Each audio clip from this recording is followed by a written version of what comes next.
Yo, what is up guys, it is Uncle Kobe, and welcome back to another Black Ops 2 weapon breakdown and comparison video. In the last episode we covered two snipers, the DSR-50 and the Ballista, and it got awesome ratings, so thank you guys again for that. However, in today's video we're going to be taking a look at two powerhouse SMGs that are the PDW-57 and the Scorpion EVO. Black Ops 2 is considered to be dominated by submachine guns, and you can see both of these guns going to work in nearly every game you play in. I do believe one is a little more user-friendly to beginner players, and one is super effective in a veteran player's hands. But like always, I'm going to be taking a look at some stats, recoil patterns, and bullet spreads pertaining to these two, so sit back and enjoy the video, and if you do, don't forget to smack that like button, so let's get started. First, taking a look at the personal defense weapon, also known as the PDW. It is coming in with 35 to 16 point damage, making it the only other SMG other than the MSMC to have the ability to take out enemies with 3 bullets from close range. While long range, you're looking at about 6 shots to kill. For the Scorpion EVO, it is rocking the standard 33 point damage that is common between most of the SMGs in this game, of course meaning that it is going to take at least 4 bullets to take out an enemy.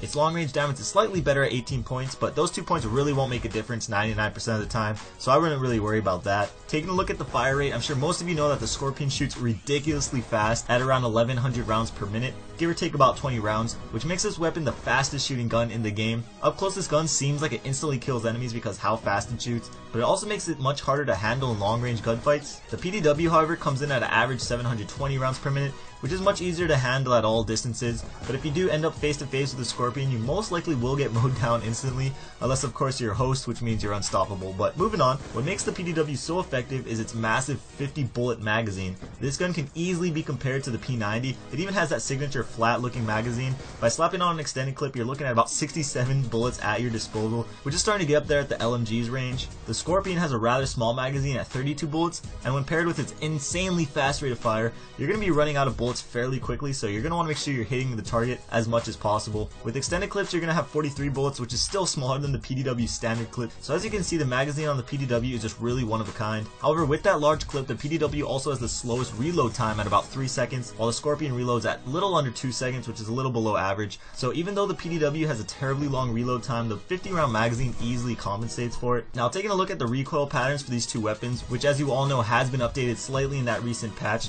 the PDW has more of a gradual left to right horizontal recoil, while the Scorpion has a straight up and down vertical recoil. Typically, straight up and down recoils are fairly easy to handle with some practice. The AK-47 in past Call of Duties is a perfect example of this.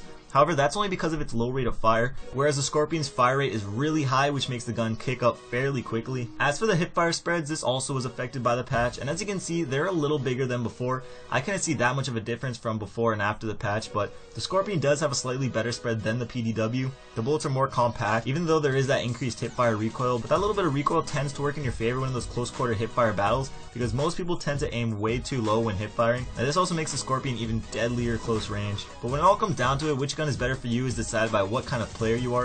If you're a really experienced player that likes to get up all in the enemy's face and can handle that higher recoil, the Scorpion EVO is an extremely deadly and effective weapon. However, I do think the PDW is the overall better weapon because that large magazine, its strong damage, and its fairly low recoil.